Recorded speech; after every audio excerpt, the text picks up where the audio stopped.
नमस्कार मित्रांनो, माय winners academy या यूट्यूब चॅनलमध्ये आपलं स्वागत आहे. येथे आपणास मराठी मातृभाषेतून स्पर्धा परीक्षा विषयक मार्गदर्शन अगदी मोफत केले जाणार आहे. तर आजच्या व्हिडिओला आपण सुरुवात करूया.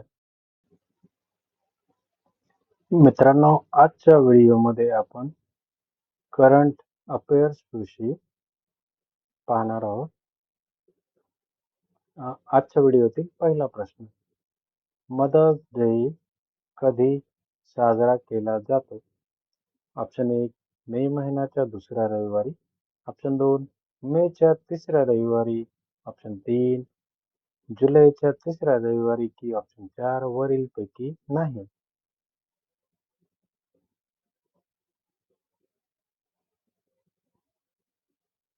आणि याचं उत्तर आहे ऑप्शन क्रमांक 1 मे महिन्याच्या दुसऱ्या रविवारी.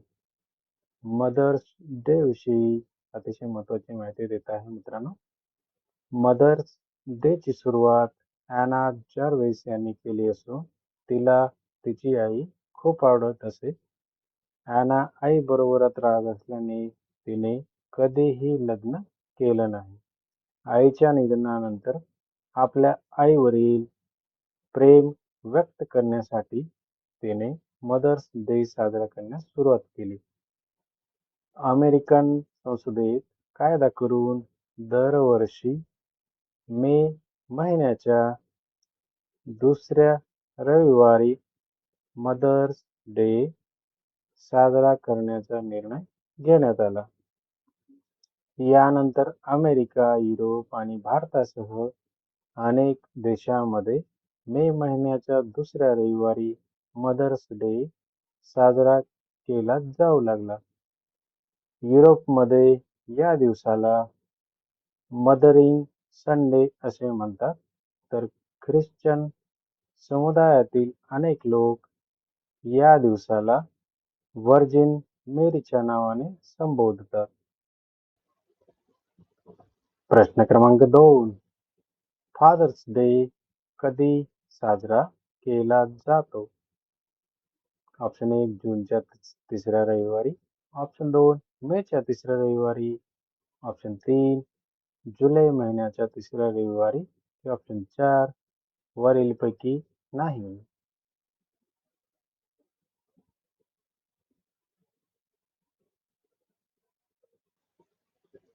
आणि उत्तर आहे मित्रांनो ऑप्शन क्रमांक 1 जूनच्या तिसऱ्या रविवारी. 1910 मध्ये पहिल्यांदा जूनच्या तिसऱ्या रविवारी फादर्स डे साजरा केला गेला होता. हा दिवस जगभरात विविध तारखांना आयोजित केला जातो. प्रश्न क्रमांक 3, भारतीय रेल्वे मंत्रालयाच्या वतीने कोणत्या मोबाईल ॲप्लिकेशनद्वारे साधारण तिकीट म्हणजेच जनरल तिकीट, प्लॅटफॉर्म तिकीट आणि मासिक पास घरी बसून आपण काढू शकतो? Option 1 UTS, option 2 IRCTC, option 3 भारतीय रेल्वे की ऑप्शन 4 यापैकी नाही.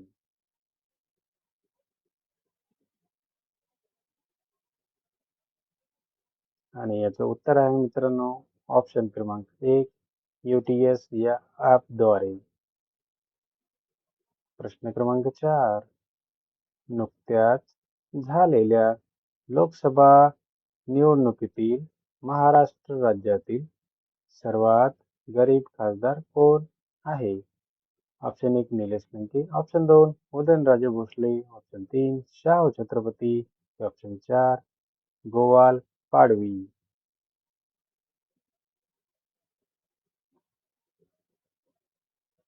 आणि याचं उत्तर आहे मित्रांनो ऑप्शन क्रमांक 1 निलेश लंके साहेब. निलेश लंके पक्ष राष्ट्रवादी काँग्रेस शरद पवार. निवडणूक आयोगानुसार खासदार निलेश लंके यांच्याकडे 7.8 लाख रुपयाची संपत्ती आहे. प्रश्न क्रमांक 2, नुकत्याच झालेल्या लोकसभा निवडणुकीतील महाराष्ट्र राज्यातील सर्वात श्रीमंत खासदार कोण आहे? Option 1 Nilesh Lanke, option 2 Udayanraje Bhosale, option 3 Shahu Chhatrapati की ऑप्शन क्रमांक 4 गोवाल पाडवी.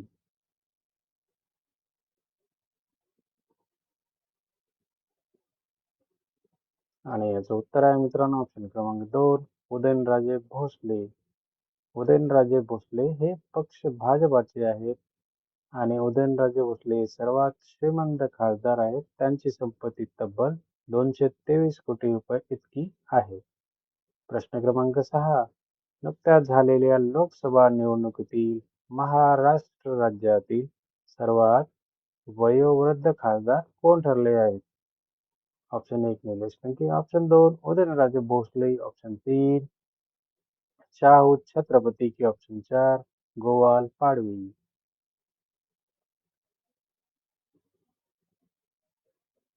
आणि उत्तर आहे मित्रांनो ऑप्शन नंबर 3 शाहू छत्रपती. महाराष्ट्र राज्यातील सर्वात वयोवृद्ध खासदार काँग्रेसचे आहेत.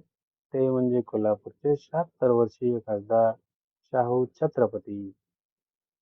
प्रश्न क्रमांक 7 नुकत्याच झालेल्या लोकसभा निवडणुकीतील महाराष्ट्र राज्यातील सर्वात तरुण खासदार कोण आहेत?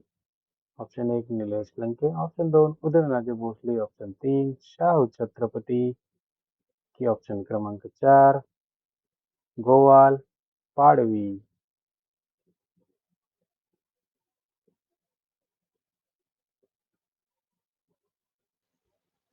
आणि या प्रश्नाचं उत्तर आहे मित्रांनो ऑप्शन नंबर 4 गोवाल पाडवी.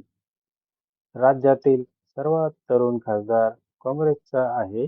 नंदुरबारचे गोवाल पाडवी हे राज्यातील सर्वात तरुण खासदार आहेत. त्यांचे वय अवघ्या 31 वर्ष इतके आहे. प्रश्न क्रमांक 8 IPL 2024 मधील विजेता संघ कोणता आहे? ऑप्शन 1 KKR म्हणजेच Kolkata, option 2 Mumbai Indians, option 3 Sunrisers Hyderabad की ऑप्शन 4 राजस्थान रॉयल्स.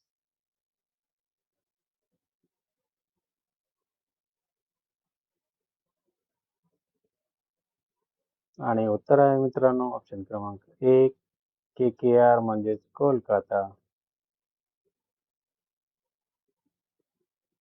IPL 2024 मधील पुरस्काराविषयी ही विशेष माहिती देत आहे मित्रांनो.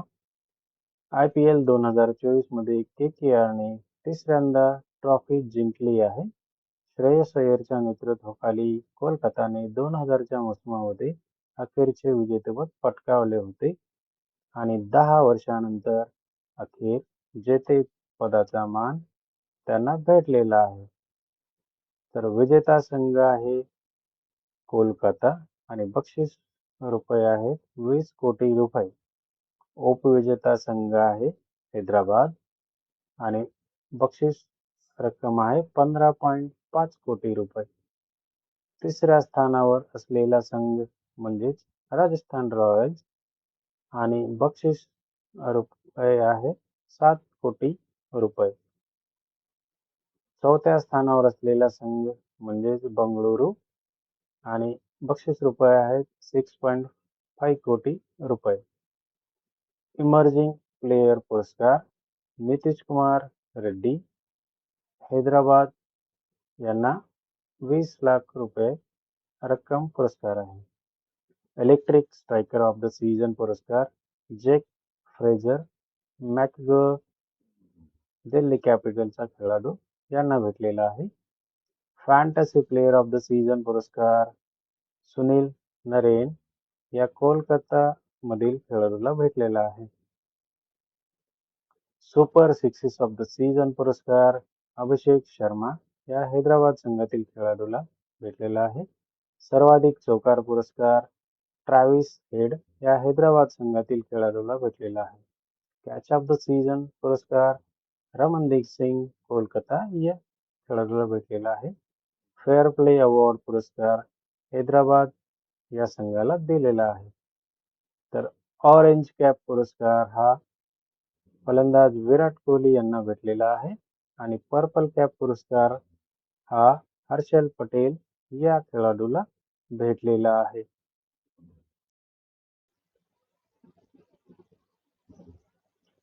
Thanks for watching video. Hit like, share and subscribe for more videos. अशाच प्रकारच्या जनरल नॉलेज विषयक माहितीसाठी आमच्या चॅनलला अवश्य सबस्क्राईब करा. आणि आजच्या व्हिडिओतील प्रश्न आपणास कसे वाटले हे कमेंट बॉक्समध्ये सांगायला विसरू नका.